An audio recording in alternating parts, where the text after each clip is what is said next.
രാവിലെ 4 മണിക്ക് കോതമംഗലത്ത് നിന്ന് തിരിക്കുന്ന KSRTCയുടെ കാന്തല്ലൂർ ബസ്സിലാണ് ഇപ്പോൾ ഞാനുള്ളത്.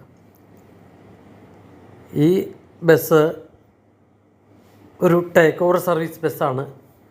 ഇതിന് NMS എന്നുള്ളൊരു ബസ്സായിരുന്നു ഇതിനു മുമ്പ് ഓടിക്കൊണ്ടിരുന്നതെന്ന് തോന്നുന്നു. ഞങ്ങൾ അടിമാലിൽ വന്നു, ഒരു ചായ കുടിച്ച് കഴിഞ്ഞ് മൂന്നാറിലേക്കുള്ള യാത്രയിലാണ്. മൂന്നാറിലേക്കുള്ള യാത്രയിൽ കല്ലാറ് ഭാഗത്ത് എത്തിയപ്പോൾ പലതവണ ഞാൻ ഇവിടുത്തെ ഈ കാഴ്ചകൾ ക്യാമറയിൽ പകർത്തിയിട്ടില്ലാണ്. പക്ഷേ ഈ ഒരു സമയത്ത് ഞാൻ ആദ്യമായിട്ടാണ് വരുന്നത്. പക്ഷേ അതുകൊണ്ട് തന്നെ ആ ഒരു കാഴ്ചകൾ പ്രത്യേകിച്ച് നിങ്ങൾക്ക് ആ മലനിരകളുടെ ഭാഗത്തേക്ക് നോക്കുമ്പോൾ കാണാവുന്നതാണ്. കോടമഞ്ഞിൻ്റെ ഒരു വലിയ കൂട്ടം തന്നെ ഈ യാത്രയിൽ നമ്മൾ ഈ മുകളിൽ നിന്നുള്ള കാഴ്ചകൾ പകർത്തുമ്പോൾ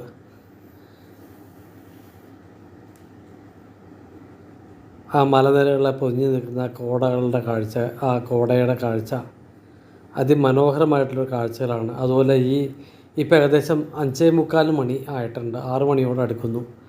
ഈ സമയത്ത് ഒരു കാഴ്ച എനിക്കൊരാദ്യമായിട്ടാണ്. ശരിക്കും ഈ കുറേ പ്രാവശ്യം ഞാൻ പോയിട്ടുള്ളതാണ് ഈ ഒരു സമയം. പക്ഷേ ഇതുപോലൊരു കാഴ്ച ആദ്യമായിട്ടാണ് എനിക്ക് കിട്ടുന്നത്. അപ്പോൾ അതുകൊണ്ട് തന്നെ ഞാൻ അതിൻ്റെ കുറച്ച് വീഡിയോകളുടെ എടുത്തു. ഇന്നലെ രാത്രി നല്ല രീതിയിലുള്ള മഴയുണ്ടായിരുന്നു ഈ സൈഡിലേക്ക്. അതുകൊണ്ട് തന്നെ റോഡിലൊക്കെ അതിൻ്റേതായിട്ടുള്ള ചെറിയ നനവൊക്കെ ഉണ്ട്. എൻ്റെ ഈ യാത്ര ശരിക്കും ശിവകാശിയിലേക്കാണ്. അപ്പം ഞാൻ ഗൂഗിളിൽ നോക്കിയപ്പോൾ ശിവകാശിയിലേക്ക് 2 സ്ഥലത്തേക്ക് എളുപ്പം വഴി കാണിക്കുന്നത് പൂപ്പാറ ചെന്നിട്ട് പോവുക എന്നുള്ളതാണ്.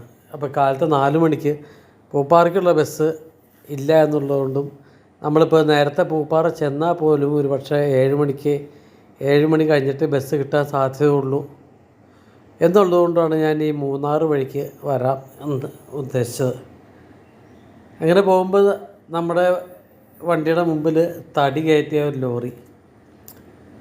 പണ്ടൊക്കെ സാധാരണ ടാറ്റ ലോറികളിലാണെങ്കിൽ ഇപ്പോൾ അത് നാഷണൽ പെർമിറ്റ് ലോറിയിലൊക്കെ തടി കയറ്റിക്കൊണ്ട് പോകുന്നുണ്ടോ. അതിനെ കടന്നു പോന്നു. വീണ്ടും ആ താഴെയുള്ള മലനിരകളുടെ കാഴ്ചകൾ, അതിൽ നിൽക്കുന്ന കോടകളുടെ കാഴ്ചകൾ, ഈ ഒരു സമയത്തെ കാഴ്ചകൾ എന്ന് വെച്ചാൽ അത്ര ഗംഭീരമായിട്ടുള്ള കാഴ്ചകളാണ്. ഞാൻ പല സമയത്തും മൂന്നാറിന് പോന്നിട്ടുണ്ടെങ്കിലും പ്രത്യേകിച്ച് ഈ ഒരു ഉദയത്തിൻ്റെ സമയത്ത് ഞാൻ വളരെ കുറച്ചാണ് മൂന്നാറിലേക്ക് പോന്നിട്ടുള്ളൂ. അപ്പോൾ അതുകൊണ്ട് തന്നെ ഈ ഒരു കാഴ്ചയ്ക്ക് എന്തൊക്കെയോ ഒരു പ്രത്യേകത എനിക്ക് തോന്നുന്നു. മൂന്നാറിൽ നിന്നും 7 മണിക്കാണ് തേനിക്കുള്ള അടുത്ത ബസ്. അപ്പോൾ അത് കണക്ക് കൂട്ടിയിട്ടാണ് ഞാൻ ഈ ഒരു ബസ്സിൽ കയറി പോന്നിരിക്കുന്നത്. ഗൂഗിൾ കാണിക്കുന്നതനുസരിച്ച് ഏകദേശം 248 കിലോമീറ്ററാണ് ശിവകാശി വരെ ഉള്ളത്. അതുപോലെ കാണിക്കുന്ന സമയം 6 മണിക്കൂറാണ്. ഏതായാലും ഇത് 6 മണിക്കൂർ കൊണ്ട് എത്തുമോ എന്നുള്ള കാര്യത്തിൽ എനിക്കിപ്പോൾ ബസ്സിൽ നമ്മൾ യാത്ര ചെയ്യുമ്പോൾ ഗൂഗിൾ മിക്കവാറും കാണിക്കുന്നത് ഒരു കാറിൽ പോകുന്ന സമയമായിരിക്കും. പക്ഷേ ബസ്സിൽ പോകുമ്പോൾ നമുക്ക് അതിനേക്കാളും കൂടുതൽ വരും. വീണ്ടും ഞാൻ ആ വലതുവശത്തെ കാഴ്ചകളിലേക്ക് നോക്കിയിരിക്കുകയാണ്. ഏകദേശം ഇപ്പോൾ 6 മണിയോളം 6:30 ആയിരിക്കുന്ന സമയം. ഇവിടുന്ന് ഒരു 9 കിലോമീറ്ററുകളുണ്ട്. ഏകദേശം ഒരു 10-20 മിനിറ്റ് നേരത്തെ ഒരു യാത്ര കൂടി ഉണ്ട് ഇവിടുന്ന്. അവിടെ ചെന്നുടനെ തന്നെ ഒരു അത്യാവശ്യം നല്ല വിശപ്പുണ്ട്. ഇപ്പോൾ കാലത്തിന് എന്തെങ്കിലും കഴിക്കണമായിരുന്നു. പക്ഷേ ഞങ്ങൾ മൂന്നാർ ചെന്ന വഴി തന്നെ ബസ് കിട്ടി. ഇത് മൂന്നാർ തേനി ഹൈവേയിലെ സിഗ്നൽ പോയിൻ്റ് എന്ന് പറയുന്ന പ്രദേശമാണ്. ഇവിടെ നമ്മൾ ഈ മൂന്നാറിൽ നിന്ന് തേനിക്ക് അല്ലെങ്കിൽ പൂപ്പാറയ്ക്ക് പോകുന്ന വഴിക്ക് ഏറ്റവും ആദ്യത്തെ ഒരു സൈറ്റ് സീയിങ് സ്ഥലമാണ് സിഗ്നൽ പോയിൻ്റ് എന്ന് പറയുന്നത്. അത് കഴിഞ്ഞ് ഗ്യാപ്പ് റോഡുണ്ട്. പെരിയ കനാൽ വാട്ടർഫാൾസ് ഉണ്ട്, അതിൻ്റെ ഇടയ്ക്ക് ആനയിറങ്കൽ ഡാമിൻ്റെ കാഴ്ചകളുണ്ട്. അങ്ങനെ കുറേയേറെ നമ്മളെ അത്ഭുതപ്പെടുത്തുന്നതും നമ്മളെ സന്തോഷിപ്പിക്കുന്നതുമായിട്ടുള്ള വളരെ കാഴ്ചകൾ, പ്രത്യേകിച്ച് നമ്മൾ ഈ റോഡിലൂടെ യാത്ര ചെയ്യുമ്പോഴുള്ള ഈ ഒരു കാഴ്ചകൾ. ഇവിടുന്ന് കുറച്ചങ്ങോട്ട് ചെന്ന ആദ്യത്തെ ഒരു സ്റ്റോപ്പ് മിക്കവാറും ഇത് ഓർഡിനറി ബസ്സാണെങ്കിൽ കൂടി മെയിനായിട്ടുള്ളൊരു സ്ഥലം എന്ന് പറഞ്ഞാൽ ദേവികുളമാണ്. ഏകദേശം ദേവികുളത്തോട് അടുത്തിരിക്കുന്നത് ഏകദേശം മൂന്നാറിൽ നിന്ന് ഏകദേശം ഒരു 13 കിലോമീറ്ററാണ് ദേവികുളത്തിന് ഉള്ളതെന്നാണ് എൻ്റെ ഒരു ഓർമ്മയുള്ളത്. അപ്പോൾ അവിടുത്തെ ഈ വളരെ മനോഹരമായിട്ടുള്ള കാഴ്ചകൾ, അതിൻ്റെ ഇടയ്ക്ക് ഗ്യാപ്പ് റോഡിൻ്റെ ഭാഗത്തേക്ക് എത്തിയിരിക്കുന്നത് നമ്മൾ വലതുവശത്ത് മിക്കവാറും നമ്മൾ വലതുവശത്തെ കാഴ്ചകളിലേക്കാണ്. കാരണം വലതുവശത്ത് നമ്മൾ ഒട്ടും പ്രതീക്ഷിക്കാത്ത രീതിയിലുള്ള ഇതുപോലെയുള്ള കോടയുടെ കാഴ്ചകൾ അതാണ്. ഇതുപോലെ കല്ല് കൂടിക്കിടക്കുന്നത്, മുകളിൽ നിന്നും കല്ല് ഇടിച്ചിലുണ്ടായി വീണിരിക്കുന്നതാണ്. പക്ഷേ ഇന്ന് ഒരിക്കലും പോലും നമ്മൾ ഇതുപോലത്തെ ഒരു കാഴ്ചകൾ നമ്മൾക്ക് കിട്ടിയിട്ടില്ല എന്നുള്ള. സാധാരണ നമ്മളിതിൽ പാസ് ചെയ്ത് പോകുമ്പോൾ താഴെ ശരിക്കും കല്ലാറൂട്ടി അങ്ങനെയുള്ള കുറേ സ്ഥലങ്ങളുടെ ഒരു കാഴ്ചകളായിരുന്നു കിട്ടാറുണ്ട്. ഇപ്പോൾ ഇത് വളരെ ഒരു കൂടിയ തോതിലുള്ള ഒരു കോടയുടെ ഒരു കാഴ്ച. ഇത് ആദ്യമായിട്ടാട്ടോ എനിക്ക് ഇങ്ങനെ കിട്ടുന്നത്. അതുകൊണ്ട് തന്നെ ഞാൻ പല പ്രാവശ്യം പല വീഡിയോയിലും ഇത് ഈ സ്ഥലത്തിൻ്റെ ചെയ്തിട്ടുണ്ടെങ്കിൽ പോലും ഇങ്ങനെ ഒരു കാഴ്ച ആദ്യമായിട്ടാണ് നമുക്ക്. അതുകൊണ്ട് തന്നെ ഒരു പ്രത്യേക സന്തോഷം. ഏകദേശം 7 മണി 7:15 ആയിട്ടുണ്ട്. ഈ വലതുവശത്ത് ഗ്യാപ്പ് റോഡിൽ മലയിടിച്ചിലുണ്ടായ സ്ഥലത്തിൻ്റെ കൂടെയാണ് നമ്മൾ കടന്നു പോകുന്നത്. ഇതിൻ്റെ തൊട്ട് താഴെയായിട്ടാണ് കുറച്ച് ഏകദേശം 1 കിലോമീറ്റർ അപ്പുറത്തേക്ക് വരുമ്പോഴത്തേക്കും പെരിയ കനാൽ വെള്ളച്ചാട്ടം വരും. അപ്പോൾ ഏകദേശം ഒരു 1.5 മാസത്തോളം ഇവിടെ കഴിഞ്ഞാണ് ഇവിടെ ഗതാഗതം വീണ്ടും സാധ്യമായത്. കുറച്ച് നാഷണൽ ഹൈവേ അതോറിറ്റിയുടെ മുമ്പിലുള്ള ഏറ്റവും വലിയൊരു വെല്ലുവിളിയായിരുന്നു ശരിക്കും ഈ ഗ്യാപ്പ് റോഡ് പ്രദേശത്തെ മലയിടിച്ചിൽ. ഏകദേശം 2-3 വർഷത്തോളം ഇതിലെ വലിയ രീതിയിൽ മലയിടിച്ചിലുണ്ടായതുകൊണ്ട് ഈ പണി ഇതിലുള്ള ഗതാഗതം നിർത്തിവെക്കേണ്ട ഒരു ഇതുണ്ടായിരുന്നു. അത് കഴിഞ്ഞ് ഏകദേശം കുറേ നാളുകൾക്ക് ശേഷമാണ്, വർഷങ്ങൾക്ക് ശേഷമാണ്, 2-3 വർഷങ്ങൾ കഴിഞ്ഞ പിന്നെയാണ് ഇവിടെ ഈ ഗ്യാപ്പ് റോഡൊക്കെ റെഡിയാക്കി ഇത്രയും രീതിയിലൊക്കെ ആക്കി കൊണ്ടുവന്നത്. പെരിയ കനാൽ വെള്ളച്ചാട്ടത്തിൻ്റെ കാഴ്ചകളിലൊക്കെ മുമ്പിലൂടെയാണ് നമ്മൾ പോയിക്കൊണ്ടിരിക്കുന്നത്. നമ്മൾ പല പ്രാവശ്യം ആ കാഴ്ചകളൊക്കെ എടുത്തിട്ടുണ്ട് എന്നുള്ളതുകൊണ്ട് നമ്മൾ പ്രത്യേകിച്ചും അവിടെ ഇറങ്ങാനുള്ള ഒരു സെറ്റപ്പൊന്നും ഇല്ലാത്തതുകൊണ്ടും നമ്മൾ യാത്ര തുടരുകയാണ്. മുമ്പിലെ കാഴ്ചകൾ നമ്മൾ പലതവണ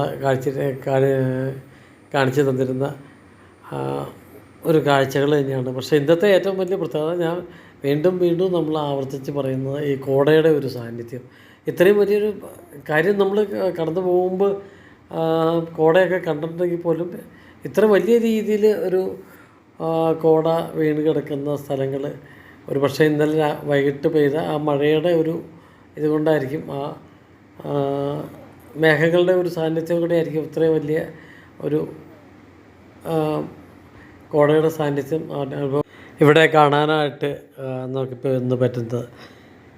ഏതായാലും ഈ ഒരു മനോഹര കാഴ്ചകൾ ഞാൻ വീണ്ടും കുറച്ചുകൂടി ക്യാമറയിലാക്കിയിരിക്കുന്നു. ഇനി നമ്മൾ ഇവിടുന്ന് താഴത്തേക്ക് നോക്കുമ്പോൾ നമ്മൾ താഴെ കാണുന്ന ആനയിറങ്കൽ ഡാമിൻ്റെ റിസർവോയറിൻ്റെ ഒരു കാഴ്ച, അത് വളരെ മനോഹരമായിട്ടുള്ള ഒരു കാര്യങ്ങൾ തന്നെയാണ്. മിക്കവാറും നമ്മൾ ഈ ഒരു സ്ഥലത്തിൻ്റെ പ്രത്യേകത എന്ന് വെച്ചാൽ ഇവിടെ മിക്കവാറും എഴുതി വെച്ചിട്ടുണ്ട് അതുപോലെ ഇവിടെ ആന ഇറങ്ങുന്ന സ്ഥലമാണ് എന്ന് വെച്ചാൽ, അതായത് നമ്മുടെ അരിക്കൊമ്പനും ചക്കക്കൊമ്പനും ഒക്കെ വിഹരിച്ച് നടന്നിരുന്ന ഒരു സ്ഥലമാണ്. അരിക്കൊമ്പനെ മാത്രമേ ഇവിടുത്തെ കൊണ്ടുപോയിട്ടുള്ളൂ. ബാക്കി ഉള്ള കൂട്ടുകാരൊക്കെ മിക്കവാറും ഈ പ്രദേശങ്ങളിലുണ്ട്. അപ്പോൾ അവർക്കൊക്കെ പക്ഷേ നമുക്ക് അവരെ ഇതുവരെ കാണാനുള്ളൊരു ഭാഗ്യം ഉണ്ടായിട്ടില്ല. കുറച്ചുകൂടി താഴെ ചിന്നക്കനാലിലൊക്കെയാണ്, അത് മുപ്പാറ കഴിഞ്ഞിട്ടാണ് അവരൊരു സാന്നിധ്യം, മിക്കവാറും ആനകളുടെ സാന്നിധ്യം അധികമായിട്ട് കാണുന്നത്. ഇതിപ്പോൾ നമ്മൾ പെരിയ കനാൽ ടീ ഫാക്ടറിയുടെ മോഡൽ എന്ന് പറഞ്ഞ ദൃശ്യമാണ് ഇത്. ഈ റോഡ് ഇനി ഇവിടുന്ന് ഒരു 2 ഹെയർപിൻ പോലത്തെ വളവുണ്ട്. അത് കറങ്ങി നമ്മൾ താഴെ എത്തുമ്പോഴത്തേക്കും ഈ കാണുന്നത് ആ പെരിയ കനാൽ ടീ ഫാക്ടറിയുടെ ഓരോ ദൃശ്യങ്ങളാണ്. അതേപോലെ റോഡ് സൈഡിലൊക്കെ ഒരുപാട് ആൾക്കാർ, കൊളുന്ത് കൊള്ളാൻ പോകുന്ന ആൾക്കാർ, തോട്ടങ്ങളിൽ വേറെ പണിക്ക് പോകുന്ന ആൾക്കാരൊക്കെ നമ്മുടെ ബസ്സിലേക്ക് കയറുകയും ഇറങ്ങുകയൊക്കെ മിക്കവാറും ചെയ്യുന്നുണ്ട്. അവരാണ് മിക്കവാറും ബസ്സിലെ യാത്രക്കാരൊക്കെ. പക്ഷേ അതിൻ്റെ ഇടയ്ക്ക് നമ്മൾ ഈ കാഴ്ചകളിലൂടെ ഇത് ആനയിറങ്കൽ ഡാമിൻ്റെ കാഴ്ചകളിലൂടെ നമ്മൾ പോയിക്കൊണ്ടിരിക്കുകയാണ് ഇപ്പോൾ. ഇപ്പോൾ ഈ ഒരു പ്രദേശമൊക്കെ കഴിഞ്ഞാൽ നമ്മൾ പൂപ്പാറയിലേക്ക് ചെല്ലും. പൂപ്പാറ കഴിഞ്ഞാണ് ചിന്നക്കനാൽ പ്രദേശങ്ങൾ. വീണ്ടും നമ്മൾ ഈ ഒരു അങ്ങോട്ട് ഇറങ്ങി ചെല്ലുമ്പോഴത്തേക്കും ചെറിയൊരു കയറ്റം ഉണ്ട്. അത് കഴിഞ്ഞ് നമ്മൾ ഇറങ്ങി ചെല്ലുന്നത് പൂപ്പാറ ടൗണിലേക്കാണ്. അപ്പോൾ ആ പൂപ്പാറയിലെ കാഴ്ചകളിലേക്ക് എത്തുന്നതിന് വേണ്ടി ഞാനിങ്ങനെ പുറത്തേക്ക് നോക്കിയിരിക്കുകയാണ്. ആനയിറങ്കൽ ഡാമിൻ്റെ കാഴ്ചകളിലേക്ക് നോക്കിക്കൊണ്ടിരിക്കുക. വീണ്ടും ഒരിക്കൽ കൂടി നമുക്ക് വണ്ടി തിരിഞ്ഞു വരുമ്പോഴത്തേക്കും ആ ഡാമിൻ്റെ റിസർവോയറിൻ്റെ ഓരോ സൈഡിൽ നിന്നുള്ള ആ ഒരു കാഴ്ചകളൊക്കെ വളരെ മനോഹരമായിട്ടുള്ള കാഴ്ചകളാണ്. അപ്പോൾ അതെല്ലാം നോക്കിക്കൊണ്ടിരിക്കുകയാണ്. ഇത് കണ്ടില്ലേ, ഇവിടെ കൊളുന്ത് പോകുന്ന ആൾക്കാരാണ്. അപ്പോൾ അവർ കാലത്ത് തന്നെ പഠിക്കുക പോകുന്നു. ഈ കാഴ്ചകളൊക്കെ കണ്ടുകൊണ്ട് ബസ് പൂപ്പാറ എത്തുന്നതും നോക്കിയിരിക്കുകയാണ് ഞാൻ.